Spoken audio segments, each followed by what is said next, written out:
Music and depression have overlapped since the first outcast caveman decided to bang two rocks together. And in the modern age, we have and had tormented lyricists like David Berman, Morrissey, and the very creator of a department for tortured poets in Taylor Swift.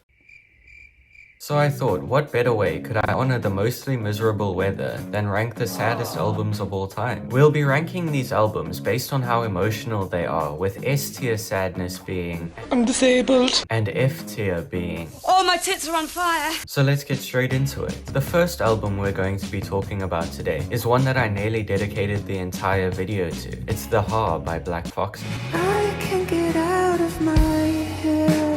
I never have and perhaps never will find an album as painfully desolate as this one. It's an album that hardly strays from its sometimes deep, otherwise bright piano and extended atmospheric backgrounds. The opening track, I Can't Be Left Alone With It, is a cinematic setup of sorts for what's in store for the listener. From the song's title, the album's themes of self-hatred and disgust are clear, and the aforementioned steady piano is the most prominent feature on the opening track, which allows for a drawn-out instrumental and makes the song the first of many on the Haar to embed a post-rock vibe. After the intro, Ha Ha Ha is a perfectly destructive and bittersweet song. The narrator explains how angry and violent his dad is, only to try and convince himself that he's nothing like his father. But soon we see his true form revealed and he's everything he's afraid of. Pairing the themes of despising yourself with the wintry, crunchy and drab instrumentals causes a haunting and distressing feeling inside of you. We're starting off really strong here, so I'm already going to give this a It must be so difficult being gay and disabled. very difficult. Now we'll move on to what the hilarious and extremely original Rachel music users would call the To Pimp a Butterfly of Stomp and Holler.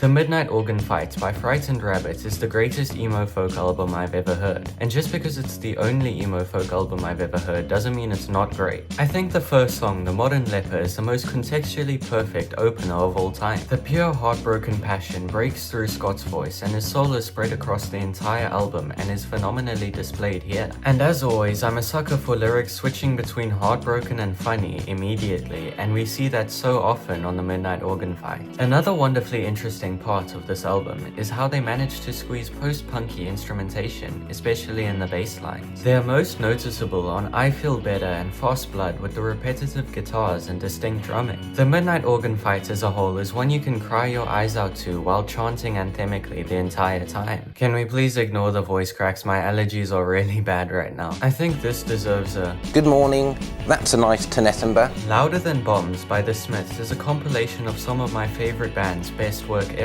And while it does have a musical menagerie of mellow melodies that the Smiths usually do, it still has their very same wit and humor that not many people give them credit for. Panic, Sheila Take a Bow, Is It Really So Strange, Ask, and Sweet and Tender Hooligan are all comedic career highlights. But then Unlovable, Asleep, Half a Person, and controversially, one of my least favorite songs by the best band ever, Back to the Old House, make up for the slight happiness we see on the record. If the entire album was made up of a song like Asleep, it would go straight into S tier, but because of the spread out hilarity on the record, I think we're gonna have to go. Right, Harry, did you see that ludicrous display last night? Break My Ribs by Cuddly is quite a difficult album to get through. The emotion is so strong through the lyricism, and the music itself almost feels uncomfortable and unmusical at times. It's like every time the vocals painfully wail, it's a stab in the chest, and your heart sinks to your stomach, while the music plays over each other and battles to see who's at the forefront. The track Someday I Will Feel Better seems intentionally difficult to listen to, with a flat heartbeat-like drumming and energy that fades out and flows back in constantly. The musical peaks give a false sense of hope, and the flat lines draw out all your energy and feel excruciatingly lonely. There's an excellent cover of Bloodhail by Have a Nice Life as well. It will never be an album I return to often because it quite literally ruined my night, but it's an undeniably good listen as well. Rest in peace to Solomon. I'll put this in. It's 01189988199111725 It's about time that I have another excuse to talk about Silver Jews, and this time it's with an album I've only mentioned once on this channel, Bright Flight. This album opens with Slow Education, which reintroduces us to my preferred Silver Jews style without Stephen Malkmus. The sudden Malkmus-less of Bright Flight brings back the nocturnal nature of The Natural Bridge, which is my favorite album ever. We see the usual funny Silver Jews lyrics, with the narrator talking to someone who used to cosplay as George Washington. Washington, as well as David Berman reconnecting with his Jewishness and talking about when God created the wind and the sun. And while Slow Education sets the record up for a subtle sound, even the happier songs have bittersweet undertones, like Tennessee being a duet between David and his wife Cassie, where they talk about them being the only ones for each other. But where Bright Flight really starts to feel like a bruise is with I Remember Me.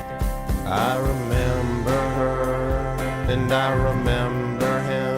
David Berman tells the story of a man and a woman reminiscing on the past and discussing their journey up until now. He decides to propose while they're picking flowers, and as he steps back to do so, a truck crashes into him. He's left in a coma, and everyone tells her that she needs to move on. So she does, she left and she got married. And when he wakes up, no one was there for him. Eventually, he buys some land and even the truck that hit him that day, and he stands there thinking about her. This album is similar to Louder Than Bombs in the sense that a handful of harrowing tales cannot blemish a 35-minute long runtime. Yet, the minimal and mostly mundane soundscapes of Bright Flight increases the sadness that radiates off the album compared to the relatively musically incohesive Louder Than Bombs. So I'll put this right behind Break My Ribs by Cuddly one, but I Remember Me on its own is the saddest song I've ever heard.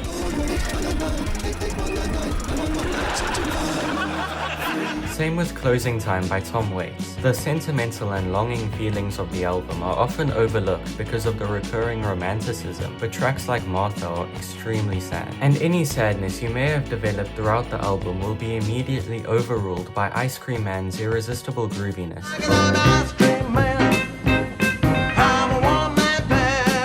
So we'll put that in. I don't think I've ever looked in this drawer. Wow, a gun!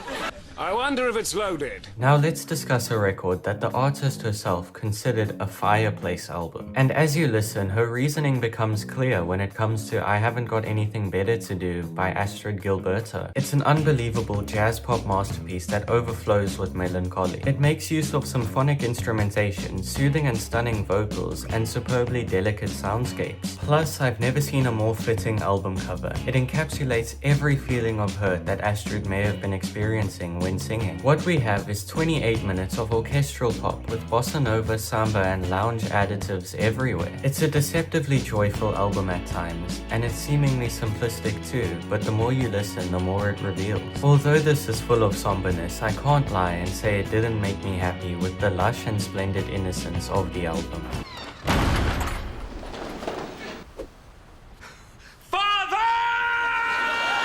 Can we really make a video about sad music without talking about Purple Mountains? No, I don't think you can. The greatest songwriter of all time, who was once hospitalized for it, approached and achieved perfection once more in 2019 with Purple Mountains self-titled. The final art piece that David Berman put out into the world before taking his own life is arguably his greatest. Purple Mountains is an album that needs no musical analysis, zero detailed dissection, and not a single look into its deeper meaning. It's one that needs a cold evening, a warm blanket, and your full attention. Back in the day, me and you, baby, we used to have fun. Thank you for making it to the end of the video. If you enjoyed, please subscribe. Let me know down below what videos you'd like to see next or what sad albums you'd like me to check out. God bless you and have a great day.